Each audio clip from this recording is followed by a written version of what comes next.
Hello and welcome. I'm Natalie. Let's talk about money. So today we're going to go summer and we're going to talk about trips and family vacations and all the things. I went to a Kentucky Derby party this past weekend. My sister holds a party every year and it's just the funnest thing ever. And so after the party, well today, which is the next day, I told her thank you and all the things, and I asked her about a family vacation we took as kids. I couldn't even tell you how old we were. We were probably, I don't know, 6 and 8. We're 2 years apart, so probably about 6 and 8, I would guess. I don't honestly know. And so I asked her first where we went. Was it Disneyland or Disney World? And I think she said it was Disney World, whatever is in Florida, that one. We went to that one. And so then we were kind of chatting, laughing back and forth between texts. So then I was thinking, how expensive must that have been? That would have been in early to mid 80s. And how much less expensive it would have been then versus now. So I went to Google, of course, because why wouldn't you go to Google to find these things out? And I wanted to see how much it would cost a family of 4, because it was me, my sister, my mom, and my dad, jumped in the car, and we drove. Did we drive to Disney World? Was it Disney World? Disneyland? Disney World? Because it was in Florida. We lived in Minnesota. We also went to California one year and we flew there. But I think Florida, we drove. I think. Oh, I don't know.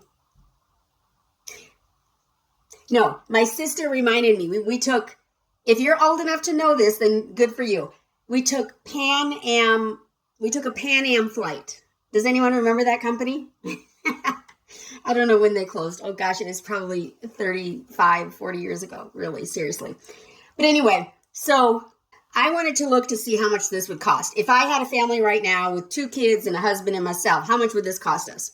So I looked, searched Google, and of course, you can do a vacation many different ways. And so if we were only worried about going to Disneyland or Disney World, that of course increases the price just for the name. The tickets to get into those theme parks are going to be more expensive than, driving to Yellowstone and camping for a week, obviously. But these are the places that some people swear by and have to go to every year. I am not one of those people. And I don't even remember when I went as a child. I certainly don't need to go now. And I'm not going to have any children because I'm too old for that. So, I'll never go again. But what I found was that a 4-day Disneyland trip for just 3 people in 2024 can cost anywhere from $2,000 to $4,000 or more, of course, depending on various factors that you choose as you're going through your vacation. So this estimate that Google gave me included the park tickets, the lodging, the food, the transportation, and then, of course, there would be optional extras as well that you could purchase as well. So $2,000 to $4,000 for a trip to Disneyland in 2024. Now we're in 2025, and I don't know how the tariffs are affecting everything that's happening at theme parks. I imagine prices have gone up. I couldn't tell you. It gave me 2024 because that's what I searched for, because I think it's still too early in the season to really see what it would cost in the summer. Of course, people have been going every month all year, but I wanted like true summer, like June, July, and August, true summer rates. So that's what I found. So it broke it down for me in 3 different areas: park tickets, lodging, and food. Apparently this is 3. I don't know how to count. I don't know, whatever. Tickets, lodging, and food. So for tickets, there are different options. So if you go to Florida specifically, there are these, and I imagine in California as well, but there are these options where you can buy tickets where you get more than one theme park at a time. So you get Epcot Center and Disneyland, Disney World, whatever. You get more than one theme park in one. So if you did a 4-day park hopper ticket for each person, that can range from $500 to $700 per person, depending on the time of year and the park availability. So, of course, when it's cold and no one's there, it's going to be less. And, of course, when it's hot and everyone's there, it's going to be more. But on average, $500 to $700 per person for that 4-day ticket. That's a lot of money. That's a lot of money. and I'm not a vacationer. Like, my birthday is a big deal, and maybe one other time during the year, like Christmas or something. But that's a lot of money just for one person to spend on tickets. Just tickets alone, that's $2,000. That's tickets alone. You haven't even done anything in the park. You haven't even gotten a ice cream cone yet. And then it also searched Disney World. So the estimated cost of a baseline Disney World vacation for a family of 4 is said to be $6,865 in 2024. And then you can, of course, search and get the deals and, do the budget trip. And so the budget trips were noted to cost about $4,735 in 2024. And of course, while higher end versions, can run anywhere to over $10,000, nearly $11,000 for a family of 4. That's a lot of money. That's a lot of money. That's a lot of money.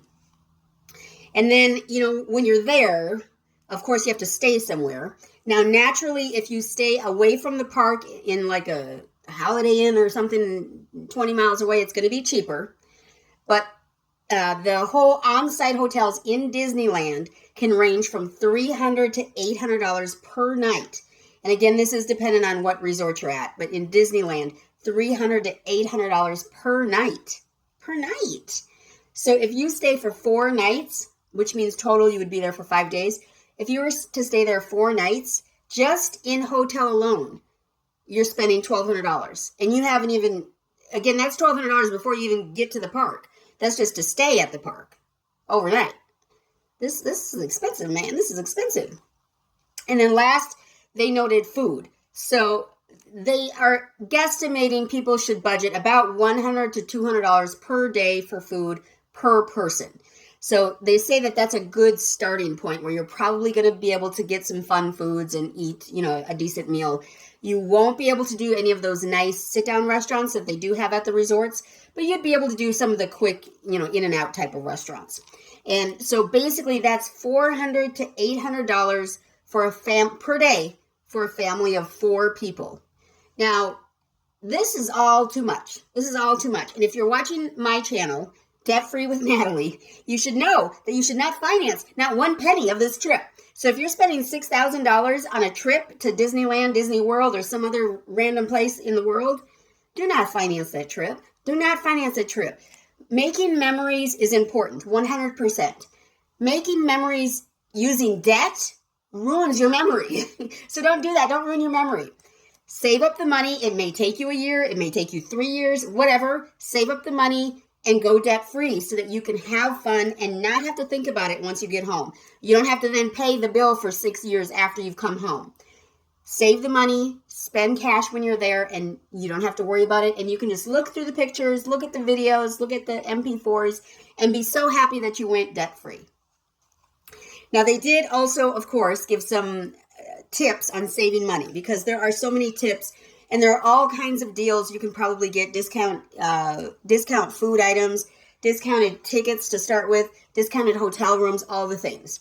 So basically, you want to look for discounts on the park tickets and the hotel bookings first, because those are 2 of the most expensive parts of your trip. Food is expensive too, but the park tickets and the lodging is what you want to find the discounts on. So there are websites that do this for you. So even Capital One actually has that add-on that you put on the internet or that you put on your browser, and it'll pop up any savings that you could get, and then you click on the little button and you get the savings or whatever. So there are those kind of options. So look for discounts on the park tickets and the lodging. Kind of do that first.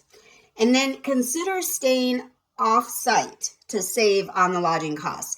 Again, if you stay at the Holiday Inn, 10, 15 miles away, you are going to save significant money because it won't be the $300 to $500 or $300 to $800 or however much they said it was going to be.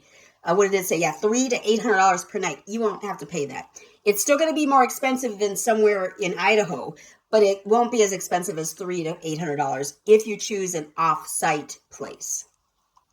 And then one thing that I think I would just do anyway, because I'm diabetic and I always need something just in case, is to pack your own snacks and beverages. So if you're able to bring your own water or your own water bottle at least that you can fill up once you're in the park, and your own snacks, your little bag of trail mix or little bag of, it can't be something that's going to melt, of course, but your little bag of, I don't know, fruit snacks or whatever, bring those with you so that you can help save at least a few coins here and there. If you were to save $100 a day on food, that would be, on a 4-day trip, that would be at least $400 you would have saved just by bringing your own snacks. So that's a good option.